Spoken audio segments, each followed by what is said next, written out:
So this is going to be one of those, what do you have to say to that ones? I'm going to talk. Okay, cool. I love it. Let's do it. So for me, awakening and enlightenment, I use that synonymously, and I'm using it as in a shift from an experience of separation from the whole, separation from God, spirit, duality, into non-duality, into felt experiential connection with everything. And my question is, what is that journey from the point of view of parts? Because I've always seen it as a shift in identification from what I used to term as ego mind to, say, self or Christ self, or however you want to frame that. So now I'm curious, like, is this a shift in identification from constant blending with parts to self stroke, higher self stroke soul? But my experience of self is still dual. So there's obviously, I know overseas sites talks about the spectrum of self. So clearly there's a spectrum of self that goes into non-duality. What happens to parts? Because of course some parts are really scared of dying. And so I've changed my whole frame, and the way I hold it now, and I don't know if this is accurate, the way I hold it now is that parts aren't ego.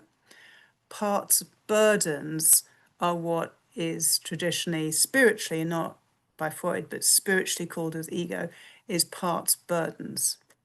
So when people like the Buddha meditates, and then just surrenders, and in that surrender, he awakens, who's surrendering? Are the parts surrendering? Is he surrendering? Do parts have a journey of surrender as well? And then I listened to Michael Singer's audiobook, which is his memoir, and it's Through My Lens, a journey of constantly ignoring his parts processes while he says yes to everything life sends him. Classic surrender. And then there's one moment where this exile bursts through and he sobs uncontrollably. And I'm like, at last. And he says, and I resolved never again to not listen to my inner child. And then the rest of the memoir, he never again listens to his inner child. And, he's there as this big, awake spiritual teacher. So this is a pathway that he's demonstrating of starving your parts of oxygen. And then do they just eventually disappear? Like, what happens to parts for all these awakened teachers? Oh, I'm so curious.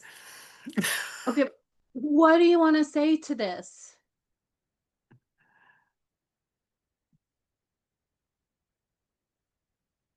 Okay, so they said starved of, and then they showed me someone just like shoving them back, like really shoving them back, like way back here. Okay, what are you saying with this? And then they're saying still parts, shoving other parts back.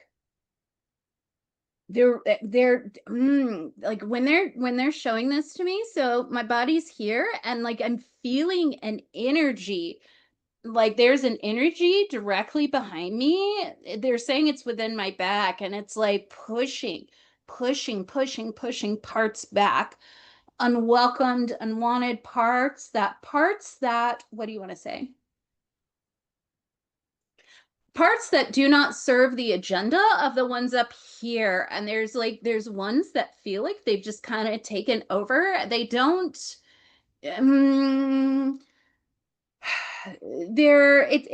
it's like this, they're kind of showing that it's like putting on a mask, putting on a costume, appearing a certain way, and they're showing this costume like it has all this stitching. And the stitching is they're saying the stitching is the parts, And the rest of the fabric in between the stitching is where self is allowed to show through. So it appears as complete and total self-leadership, or a large portion of self-leadership, until you start to notice the stitching or the cracks in the armor. Now you recognize that it's armor. You know, it's not even just a costume. It's a disguise, it's an armor, it's an all of the above, they're saying. And again, they're coming back to the parts being held back, pushed back, shoved back, not allowed to come forward. And they're saying they will come forward in their own time, when they feel that they can, in the places where they can, in the ways that they can. And then they're showing, like, again, these main managers, the ones up front, now they're covering up where they came out. They're showing, like, sweeping dirt under the rug. And again, they're coming back to how these parts are just doing the best that they can, the only thing that they know how to do.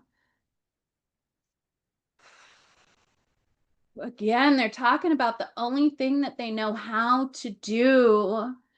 It's like they're talking about, like, the teachings of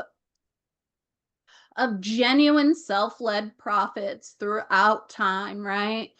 And they're like true, genuine self-leadership. And they're talking about true, genuine self-leadership allows parts to come forth, like invites them to come forth, to share their concerns, to take over for a minute if they've got a special talent in a special area. Obviously, they're showing, like, helps unburden the parts who need that, releasing protectors from their roles who need it. But they're talking about, like, those people walking through the world, and yes, their messages and just their presence when they're here, it sends, again, they're talking about that unlocking thing, how it sends that ripple effect throughout the world, and the people and the generations and the centuries, or whatever it is. It does send that ripple effect, but there's this other effect that it has, where, so yes, it unlocks a little bit more self energy in people over time through that ripple effect. But what it also does is there are parts that, and they're talking about, like, a lot, often strong managers, and they're talking about strong but subtle. And they'll take these words, and what I'm noticing is, as they're showing this to me, I'm really in my head a lot, and they're talking about what they think those words mean, or what they believe or think they should mean, and they're talking about their own interpretation of it, and then creating a life based on that, or creating an external persona based on that. And they're talking about them not knowing anything else. And like, they're talking about, like, oftentimes they're not even aware of what they're doing. And again, they're coming to like self-like parts. Like, there are so many self-like parts, and they're saying there are parts like this in all of us. Each and every one of us has these parts, they're saying. Some have a lot of them, and have them where they are really running the show. That they're saying we all have them. The self-like parts who genuinely believe that they are self, and this is just me. I mean, this fits my description. But it's coming from this subtle headspace, they're saying, like, this subtle, this is what we learned, and this is what we understand, and it just lacks that deeper heart connection.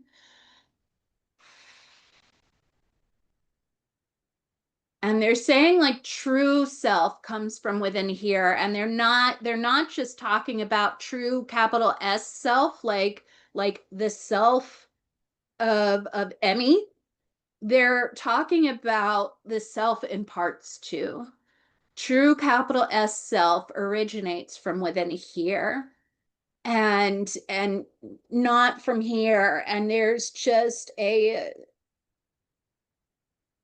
who they're talking about like a massive amount of people where this is all they know, or this is where they've learned that these things originate, that consciousness originates in your brain and your brain and your brain, and like this huge emphasis on the brain and the mind, and often a complete lack of awareness of this, and some that even when they're up here in the mind, they have an idea of what the heart should be and how that should look, and they don't even know that they're coming from up here. They may even think that they're coming from here. And then they're talking about people that are degrees of all of this. And they're saying you're all degrees of all of this. Some show a lot more of this self-like stuff, and there's a lot of stitching that's really holding those windows of self energy in place, and they're showing like it'll close off certain windows in certain places and times, not allowed, not appropriate.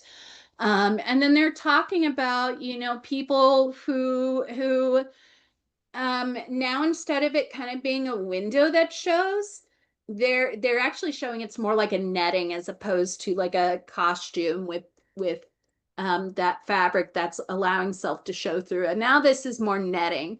So there's lots of parts, but there's a lot more genuine self energy flowing through more freely. It's still limited in its own ways because they're a lot smaller, I'm seeing. But it's less limited in how it moves forward. They're kind of showing. Um, and they're talking about how we're all on these spectrums, and we fall in different points of the spectrum at different times in different situations with different people in different spaces and places, and all of that. Okay, they're stopping here.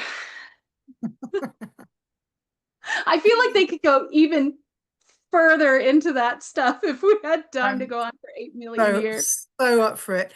I'd love to hear more from them about the specific experience of non-duality, which is what I've always thought of as being enlightenment or awakening. Like, can parts still be around when I mean, as in, can I suppose burdened parts still be around in a permanent experience of non-duality that people would refer to as enlightenment? Is there time for you to go into this? And if so, what do you want to say? They're saying they're going to pause on this topic. Okay. They're saying they would love to go even more deep into it. And they're kind of showing it going like deep. like over time it's going deeper and deeper and deeper. And they're